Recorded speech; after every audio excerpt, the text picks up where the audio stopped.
آج کی محفل میں علامہ اقبال کی جو نظم ہم سمجھنے کی کوشش کریں گے اس کا عنوان ہے صدائے درد، اور یہ ان کے مجموعہ کلام بانگ درا میں شامل ہے۔ اس کا پہلا شعر ہے: جل رہا ہوں کل نہیں پڑتی کسی پہلو مجھے، ہاں ڈبو دے اے محیط آب گنگا تو مجھے۔ کل نہ پڑھنے کا مطلب ہے چین نہ آنا، قرار نہ آنا یا بے قراری۔ کسی پہلو کا مطلب ہے کسی طرح بھی۔ محیط کہتے ہیں دریا کے پاٹ کو، یعنی وہ کتنا لمبا چوڑا ہے۔ آب گنگا، اس سے مراد ہے دریائے گنگا، اور آپ سب جانتے ہیں کہ دریائے گنگا ہندوستان میں ہے اور ہندوؤں کا بہت مقدس دریا مانا جاتا ہے۔ یہ پوری کی پوری نظم علامہ اقبال نے ہندوستان میں جو مختلف قومیں رہتی ہیں ان کے درمیان جو اتفاق اور محبت اس زمانے میں نہیں تھا، آج کا ہمیں علم نہیں، اس کے اوپر یہ پوری نظم کہی گئی ہے۔ اس نظم میں اقبال کہتے ہیں کہ ہندوستان کے رہنے والوں یعنی ہندوستانیوں کے درمیان جو فرق ہے، جو نفرت ہے، جو ایک دوسرے کے لیے ناپسندیدگی ہے، اس نے مجھے جلا کر رکھ دیا ہے، اور اسی دکھ کے سبب مجھے ایک لمحے کے لیے بھی اضطراب سے نجات نہیں ملتی، یعنی میں ہر وقت یہ سوچ سوچ کر پریشان رہتا ہوں کہ میرے وطن کے لوگوں کو کیا ہو گیا ہے۔ علامہ اقبال نے ہندوستان کو اپنا وطن اس نظم میں اس لیے کہا کہ علامہ اقبال کے زمانے میں پاکستان یا بنگلہ دیش نہیں تھا، بلکہ پورے کا پورا خطہ ہی ہندوستان کہلاتا تھا۔ تو وہ کہتے ہیں کہ میں اس دکھ میں لمحہ بلمحہ تڑپ رہا ہوں، اس سے شاید نجات مل جائے کہ میں دریائے گنگا میں ڈوب کر مر جاؤں، شاید یہی عمل میرے سکون کا سبب بن سکے اور اس کرب سے نجات حاصل کر سکوں۔ غالباً اس دوسرے مصرے میں اس بات کی طرف بھی اشارہ ہے کہ ہندو مت سے تعلق رکھنے والے لوگوں کا خیال یہ ہے کہ اگر ان کی راکھ کو دریا گنگا میں بہا دیا جائے تو ان کی مکتی ہو سکتی ہے۔ بہرحال علامہ اقبال نے اس شعر میں اپنے بے حد دکھ کا اظہار کیا ہے۔ شعر ہی نہیں، یہ پوری نظم جس کا نام ہی صدائے درد ہے، اسی قسم کے خیالات اور جذبات پر مشتمل ہے۔ اب اس کا دوسرا شعر دیکھ لیجئے۔ سرزمی اپنی قیامت کی نفاق انگیز ہے، وصل کیا یہاں تو ایک قرب فراق انگیز ہے۔ قیامت کی جو لفظ استعمال ہوئے ہیں یہ دو، اس کا مطلب ہے بے حد، بہت زیادہ، حد سے زیادہ، اسی معنوں میں آپ اس کو لیجئے۔ نفاق انگیز، آپس میں پھوٹ یا آپس میں نا اتفاقی ڈالنے والی، نفاق کہتے ہیں ویسے بھی فرق کو۔ قرب فراق انگیز، یاد رکھیے قرب کہتے ہیں قریب ہونے کو، اور فراق دوری کو کہتے ہیں، اور انگیز ایسی چیز کو کہتے ہیں جس میں کچھ ملا ہوا ہو یا جس کو بڑھاوا دینے والی چیز ہو۔ فراق قرب فراق انگیز یعنی ایسی نزدیکی جس میں دوری شامل ہو۔ اب یہ دونوں باتیں انہوں نے بیک وقت اس میں کیوں کہہ دیں؟ اس کی وجہ یہ ہے کہ ایک ساتھ ایک وطن میں رہنے کو تو ہم کہہ سکتے ہیں کہ قرب تھا، لوگ قریب قریب رہ رہے تھے، لیکن فراق کہاں تھا کہ ان کے خیالات میں ایک دوسرے سے فرق تھا۔ تو یہ ایک ایسی نزدیکی تھی کہ جس میں دوری بھی شامل تھی، یعنی جسمانی طور پر تو یقیناً قریب رہتے تھے، پڑوس میں کوئی ہندو رہتا، مسلمان رہتا، سکھ، عیسائی، کوئی بھی، لیکن ذہنوں میں بہت بڑا فرق تھا۔ تو ان کے کہنے کا مطلب یہ ہے، افسوس کرتے ہوئے کہتے ہیں کہ میرا وطن عدم اتفاق یعنی اتفاق نہ ہونا اور نفاق کا گھر بنا ہوا ہے، اور یہاں جو مختلف قومیں آباد ہیں وہ ایک دوسرے سے لڑتی جھگڑتی رہتی ہیں، اور ہر طرف فرقہ وارانہ فسادات کا زور ہے۔ ہمیں نہیں پتا کہ علامہ اقبال نے یہ نظم کس دور میں کہی تھی، لیکن یقیناً یہ کوئی ایسا دور ضرور ہوگا کہ جب جو ہندوستان میں مختلف قومیتیں رہتی تھیں۔ ظاہر ہے کہ ان میں دو ہی بڑی قومیتیں ہیں، ایک ہندو ہیں اور ایک مسلمان ہیں، تو ان کا آپس میں یقیناً بہت زیادہ لڑائی جھگڑا اور فرقہ بازی ہوگی۔ اسی پر علامہ اقبال نے اسی زمانے میں غالباً یہ شعر کہا ہوگا۔ بہرحال شعر کا مطلب ہم نے آپ کو بتلا دیا، اب اگلے شعر کی طرف چلتے ہیں۔ بدلے یک رنگی کے یہ نا آشنائی ہے غضب، ایک ہی خرمن کے دانوں میں جدائی ہے غضب۔ غضب کا مطلب ہوا دکھ کی بات، افسوس کی بات۔ خرمن کہتے ہیں کھلیان کو یا غلے کے ڈھیر کو۔ آپ نے دیکھا ہوگا کہ جب گندم کی کاشت کو اٹھانے کا وقت آتا ہے اور جب اس کو بالیوں میں سے یا سٹوں میں سے بیج نکال دیے جاتے ہیں تو ان کو ایک ڈھیر بنا دیا جاتا ہے، تو اس کو خرمن کہتے ہیں۔ فرماتے ہیں کہ ہونا تو یہ چاہیے تھا کہ یہاں اتفاق اور ایک دوسرے سے محبت اور ایک دوسرے کی چاہت اور ایک دوسرے سے باہم مل جل کر رہنے کا مظاہرہ ہوتا، لیکن اس سرزمین پر موجود ہر شخص دوسرے آدمی کے خون کا پیاسا ہے۔ تو کہتے ہیں کہ ہوتا یہ ہے کہ ایک جگہ جیسے کہ کوئی دانوں کا ایک ڈھیر پڑا ہوا ہوتا ہے اور اس ڈھیر کی طرح لوگ رہ رہے ہیں یہاں پر، لیکن یہ دانے مختلف قسم کے ہو گئے، یعنی ایک ہی ڈھیر کے نہیں ہے۔ مثلا آپ نے گندم کاٹی تو سارے دانے گندم کے ہونے چاہیے، لیکن اس میں جو بھی مل گیا، اس میں مکہ بھی مل گئی۔ تو ان کے کہنے کا مقصد صرف یہ ہے کہ یہ اگر ایک ڈھیر تھا تو ان کو اسی طرح ایک ہونا چاہیے تھا جیسے کسی فصل کا ایک ڈھیر ہوتا ہے۔ یہ ہم آپ کو بہت ہی آسان ترین لفظوں میں کر کے سمجھا رہے ہیں، اس میں کوئی فلسفہ نہیں ہے، کیونکہ ہم نے دیکھا ہے کہ ہمارے کچھ دوست جب کمنٹس کرتے ہیں تو وہ ہم پر طرح طرح کے طنز کرتے ہیں، لیکن ہم ان کو یہ بتا دینا چاہتے ہیں کہ دیکھیے یہ علامہ اقبال کی شاعری جس کا کہ ہم مطلب آپ کے سامنے کر رہے ہیں، یہ بہت ہی شروعاتی دور کے جو لوگ ہیں جنہوں نے ابھی ابھی علامہ اقبال کو پڑھنا شروع کیا، یہ ان کے لیے ہے۔ تو اس کے اندر آپ استادوں والے داؤ پیش تلاش نہ کریں۔ اگلا شعر ہے، جس کے پھولوں میں اخوت کی ہوا آئی نہیں، اس چمن میں کوئی لطف نغمہ پیرائی نہیں۔ اخوت کا مطلب ہوتا ہے مل جل کر رہنا۔ چمن ظاہر ہے انہوں نے ہندوستان کو کہا، ویسے تو چمن باغ کو کہتے ہیں۔ اور نغمہ پیرائی کا مطلب ہوتا ہے ترانے گانا یا گیت گانا، یوں سمجھ لیجئے۔ لطف کہتے ہیں مزے کو۔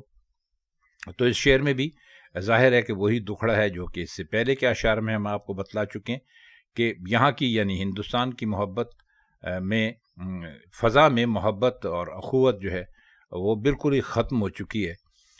تو میرا جیسا کوئی دردمند شاعر ایسی فضا میں کس طرح بہت اچھے شعر کہہ سکتا ہے۔ لطف نغمہ پیرائی کا مطلب ان کا یہ ہے کہ نغمے گانا یعنی شاعری کرنا، شاعری لکھنا۔ تو وہ فرما یہی رہے ہیں کہ میں اس تکلیف میں، اس دکھ میں، اس پریشانی میں کیسے بہت اچھی شاعری کر سکتا ہوں جبکہ میرے چاروں طرف لوگ ایک دوسرے کے خون کے پیاسے گھوم رہے ہیں۔ شعر دیکھیے، لذت قرب حقیقی پر مٹا جاتا ہوں میں، اختلاط موجہ و ساحل سے گھبراتا ہوں میں۔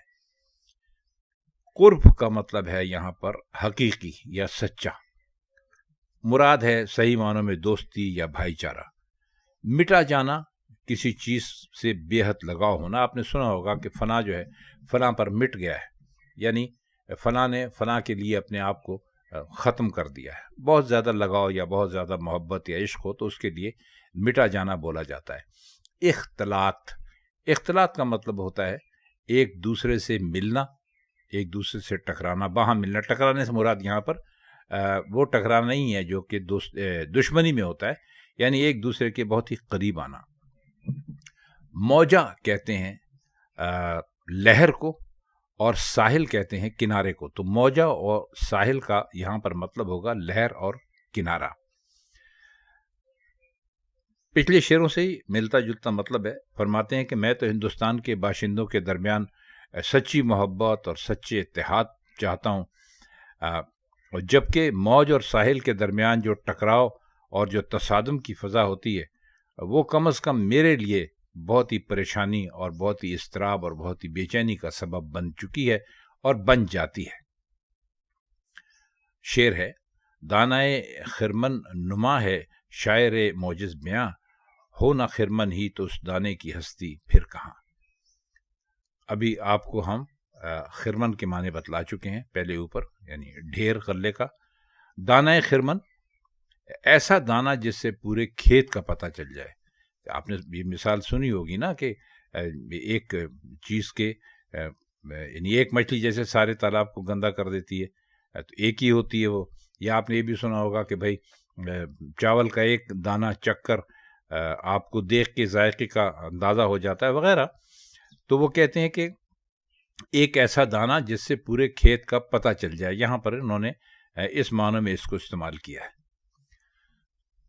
اور دانہ سے مراد یہ بھی ہو سکتا ہے شاعر اپنے آپ کو, اور خرمن سے مراد پوری قوم ہو سکتی ہے. شاعر موجز بیاں یعنی ایک ایسا شاعر جس کے شعروں میں ایک معجزہ ہو. معجزہ تو خیر نہیں ہو سکتا اب, لیکن معجزے کسی بہت ہی اعلیٰ قسم کی شاعری کرنے والا ہو. تو فرماتے ہیں کہ جس طرح ایک دانے سے پورے کھلیان کی حقیقت اور اس کے معیار کا اندازہ ہو جاتا ہے, اسی طرح شاعر اور اس کا کلام کسی قوم کا آئینہ دار ہوتا ہے. لیکن خرمن کی تباہی سے دانے کا وجود بھی برقرار نہیں رہتا. بہت اچھی بات کہی ہے علامہ اقبال نے, بہت اچھی مثال دی ہے خرمن اور دانے کو استعمال کرتے ہوئے.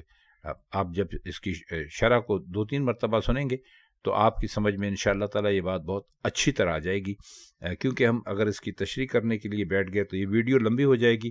اور ہمیں کہنے دیجئے, برا نہ مانیے گا, ویڈیو لمبی ہو جائے تو پھر آپ لوگ دیکھتے نہیں ہیں, تو اس لیے ہم اس کو مختصر سے مختصر رکھنے کی کوشش کرتے ہیں. شعر ہے, حسن ہو کیا خود نما جب کوئی ماہل ہی نہ ہو, شمع کو جلنے سے کیا مطلب جو محفل ہی نہ ہو. مائل کا مطلب ہوتا ہے توجہ کرنے والا, دیکھنے والا. خود نما کا مطلب ہوتا ہے اپنے حسن کی نمائش کرنے والا, اپنے آپ کو دکھانے والا, کسی بھی طریقے سے ایسا کچھ انداز اختیار کرنے والا کہ لوگ اس کی طرف متوجہ ہو جائیں. مطلب ان کا یہ ہے کہ اگر کوئی توجہ کرنے والا ہی نہیں ہے تو آپ کے حسن کی افادیت ختم ہو جاتی ہے. مثلا یہ کہ اب کوئی کتنے بھی حسین ہو, لیکن اگر کوئی اس کی طرف نہ دیکھ رہا ہو تو پھر اس حسن کا کیا فائدہ کہ جس کی نہ کوئی تعریف کر رہا ہو, نہ کوئی توصیف کر رہا ہو, نہ کوئی داد دے رہا ہو. تو کہتے ہیں کہ اس لیے شمع جو ہے اسی لیے محفل کو روشن کرتی ہے, اور جب محفل کا کوئی وجود ہی نہیں ہوگا تو شمع کے جلنے کا کیا فائدہ. مطلب ان کا اس میں بھی یہی ہے کہ جب متحد اور متفق قوم موجود ہی نہیں ہے تو شاعر ایسی صورت میں اپنے فن کا اظہار کیسے کرے گا. ظاہر ہے جب ایک قوم موجود نہیں ہے, جب لوگ سننے والا نہیں ہے, تو شاعر دیواروں کو سنانے کے لیے تو شاعری نہیں کرے گا نا. تو اس میں بھی ایک طرح کے دکھ کا اظہار کیا ہے.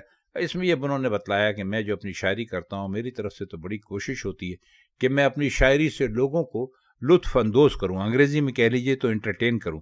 لیکن کہتے ہیں کہ جب تم لڑو گے, جھگڑو گے, سب ختم ہو جاؤ گے, تمہاری قوم کی حیثیت سے کوئی ہستی ہی باقی نہیں رہے گی, تو ہم کس کو اپنے شعر سنائیں گے. اگلا شعر ہے, ذوق گویائی خاموشی سے بدلتا کیوں نہیں, میرے آئینے سے یہ جوہر نکلتا کیوں نہیں. ذوق گویائی کا ویسے تو مطلب ہوتا ہے بولنے کا شوق, لیکن یہاں ذوق گویائی سے مراد علامہ اقبال نے اپنی شاعری کو لیا ہے. جوہر کا مطلب ہوتا ہے چمک دمک. فرماتے ہیں کہ میں انتہائی پریشان ہوں, انتہائی یاس کے عالم میں ہوں, مایوسی کے عالم میں ہوں, اضطراب کے عالم میں ہوں, اور اس عالم میں عرض کرتا ہوں کہ جو صورتحال میں نے ابھی اوپر کے شعروں میں بیان کی ہے, میں عرض ہنر سے گریز کی راہ کیوں نہیں لیتا. عرض ہنر سے گریز کی راہ کا مطلب ہے کہ میں شاعری چھوڑ کیوں نہیں دیتا, اور میرے اندر جو شاعری کرنے کی جو اللہ تعالیٰ نے جو صفات رکھی ہیں ان کا خاتمہ کیوں نہیں ہو جاتا. تو یہ ایک مایوسی کی انتہا ہے جو کوئی آدمی اپنے وطن کے حالات سے بہت ہی پریشان ہو کر جس کا اظہار کر سکتا ہے. آخری شعر ہے, کب زباں کھولی ہماری لذت گفتار نے, پھونک ڈالا جب چمن کو آتش پیکار نے. لذت گفتار, بولنے کا مزہ, اور یہاں پر بھی آپ ویسے تو ہم نے آپ کو اس کے معنی بتا دیے ہیں. بولنے کا مزہ ہوتا ہے لذت گفتار, لذت مزے کو کہتے ہیں اور گفتار بولنے کو کہتے ہیں, بات چیت کو کہتے ہیں. لیکن یہاں ان کی مراد اپنی شاعری ہے. پھونک ڈالا, یہ آپ سب جانتے ہیں, جلا دینے کو کسی چیز کو پھونک ڈالنا کہتے ہیں. آتش پیکار, مراد قوموں کی آپس کی جو دشمنی ہے اس کو کہتے ہیں. آتش آگ کو کہتے ہیں, پیکار جنگ کو کہتے ہیں, آپ سب جانتے ہیں.